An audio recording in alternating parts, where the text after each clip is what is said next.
Next, from Springfield, the Illinois Chamber of Commerce endorses Rodney Davis for Congress in the 13th District. Mr. Davis, a Republican, is running in an open seat against Democratic candidate David Gill. This runs about 10 minutes. I'd like to welcome everybody to the Illinois Chamber of Commerce here. It's an important day. As the state's largest diverse business organization, we are very pleased that our political arm, the Chamber Political Action Committee, is honored to endorse Rodney Davis here for the 13th Congressional District, and we believe he will be the next congressman, and we're very proud to go ahead and offer our support to him. As our PAC board discussed this race, we saw that we were discussing other races as well, and I'd say that in no other district that is under consideration was such a stark difference between the two candidates. Rodney has a proven record of working with us and working with the business community on behalf of key issues that are very, very important to us. Trade, a lot of regulatory issues, transportation-related issues. And Rodney has been there for us. He's been very effective, and we know he'll continue to be even more effective as congressman himself. Rodney's opponent, however, is really responsible for that stark contrast. When you look at his positions up and down the line, there are things that he's taking positions that employers are very, very concerned about. They're the kinds of issues and the kind of positions that make businesses hesitant to invest in their business, which means not only investment, but job creation. There isn't a politician out there that doesn't want to talk about jobs and how we need more jobs and what needs to happen. Well, if you just listen to businesses, they will tell you. They need a stable environment. They need taxes that won't go up. They need a regulatory burden that they can comply with and is predictable.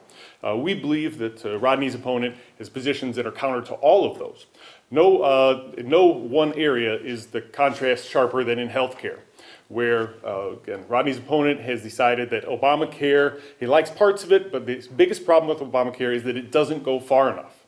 I will tell you that if I talk to businesses, small businesses in particular, across the ideological spectrum, Democrats as well as Republicans, they are scared to death of the date of January 1st, 2014, when Obamacare kicks in full, and they are all making plans, in some instances drastic plans, to alter the way they do business in order to go ahead and comply with that law. The notion that Dr. Gill wants to go on and do even more than that, put everybody in a single payer system, is something that I think is really outside the mainstream. And again, it's not the kind of thing that employers are going to look to say, you know what, that's going to help me create jobs. It's going to do the exact opposite. It's going to create an atmosphere in which they decide, can my business be viable, and can it be viable with the number of people I'm employing now? So stakes are very, very high. There's no competitive race. Like I said, we are very proud to support Rodney in his campaign, and honored to endorse him here today.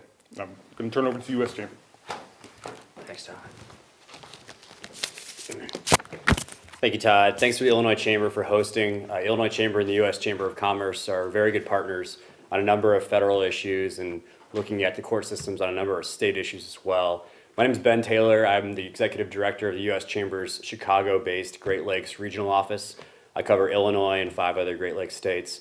And in the U.S. Chamber, we're in the midst of our largest and most robust voter education effort in our 100-year history.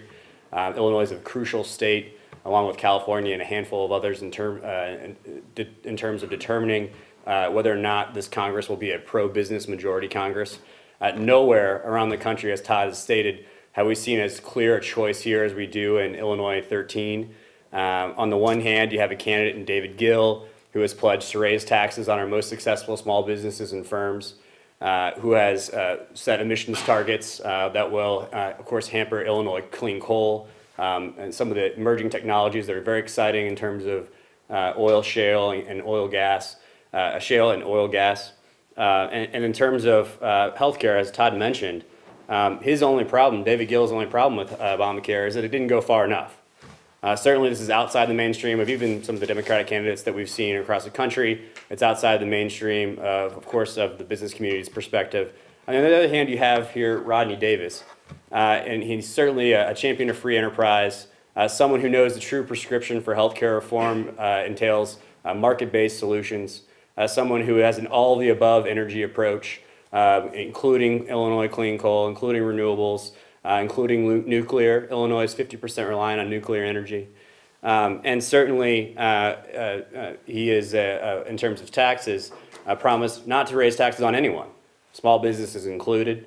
This is the worst possible time to do so as we look to recover and get this recovery jump-started fully. Rodney Davis will go further and abolish the estate tax, the death tax on small business owners, on family farmers, and certainly he will work towards a fundamental rewriting of the tax code to simplify it for everyone. That's why, on behalf of the 300,000 members across the country, the U.S. Chamber of Commerce is proud to support Rodney Davis for Congress, and I introduce Rodney right now. Thank you. Thank you, Ben. Thank you, Todd, very much. Patrick, this one yours? All right. Hey, I thank you all for coming today, and I really want to thank Ben and Todd and the U.S. Chamber of Commerce and the State Chamber of Commerce for their endorsement today. I'm proud to accept their endorsement, and I'm proud to stand up on behalf of those job creators that are their members to accept the endorsement, and also to move forward in our campaign that talks about many of the issues that Todd and Ben addressed. But I also stand here today as somebody who's proud to be endorsed by the Chambers of Commerce because I grew up in a small business household. My dad started working at the very first McDonald's restaurant in Des Moines, Iowa in 1958, and he was able to work his way up through the ranks, be a manager, a regional manager, a supervisor, and then 19 years later got his start at owning a franchise, owning his own business. And because he stuck it out and worked his way through the McDonald's operation in Des Moines, Iowa, at age 34, he moved us from Des Moines, Iowa to Taylorville, Illinois, and that opportunity taught me many things. First off, it allowed he and my family to achieve the American dream. But it also taught me an appreciation for what small businesses do and how small businesses are the backbone of any economic recovery that we're going to be talking about in this country. One other thing that my dad and my mom taught me was to have an interest in public service and public policy. It was through growing up and driving back and forth to see relatives in Des Moines, Iowa, when we didn't have iPads or iPods, we actually had to communicate with our parents in the car. They taught me an appreciation for decisions made in Washington and Springfield and how they can impact their ability to create jobs in Taylorville, Illinois. That's what so many of the members that make up the U.S. Chamber and the Illinois State Chamber of Commerce, that's what they go through also. So that public policy education I got from my parents, and then by working for my parents all through high school and college, it gave me an interest in public service. And that's one reason I'm standing here today, to accept this endorsement proudly from the Chamber, and also to put forth our jobs plan. I'm not going to go detail by detail, line by line to the jobs plan. You guys have it there, and you can ask me specific questions. But what I can tell you is this jobs plan was put together in consultation with business leaders throughout this district, talking about the things that are most important right now in our economy. And the word that keeps popping up time and time again is certainty.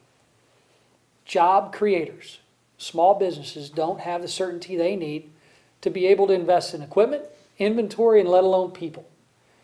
And when job creators invest in people, that's how we create jobs in this country. So how do we fix that? Well, first off, we fix it by ensuring that we extend the current tax rates permanently so that job creators know what their tax bill is going to look like at the end of this year.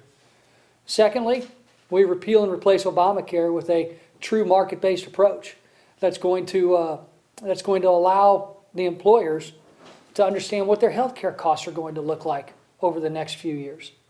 When they have that certainty, they're going to make those long-term investments. And when they make those long-term investments in people, we're going to see the economic recovery that politicians throughout this country continue to talk about. Now, because I grew up in a small business household, I know that government really doesn't create private sector jobs. But what government does through their policies and through regulations can kill the environment that allows small businesses to create jobs. And I truly believe that any economic recovery in this country is going to be on the backs of those small business owners that make up the chambers of commerce all throughout this country. And that's how we're going to see the economic recovery that politicians will stand up here and talk about for the next 42 days as wanting to see. Now, I appreciate you coming out today. I appreciate the the opportunity to stand here with Todd and with Ben, but also standing with them is symbolic of all their members throughout this country and throughout the state of Illinois. And I, again, proudly accept this endorsement from the U.S. Chamber of Commerce. You're watching the Illinois Channel, an independent nonprofit corporation formed to provide gavel-to-gavel coverage of Illinois state government and other public affairs events taking place across Illinois.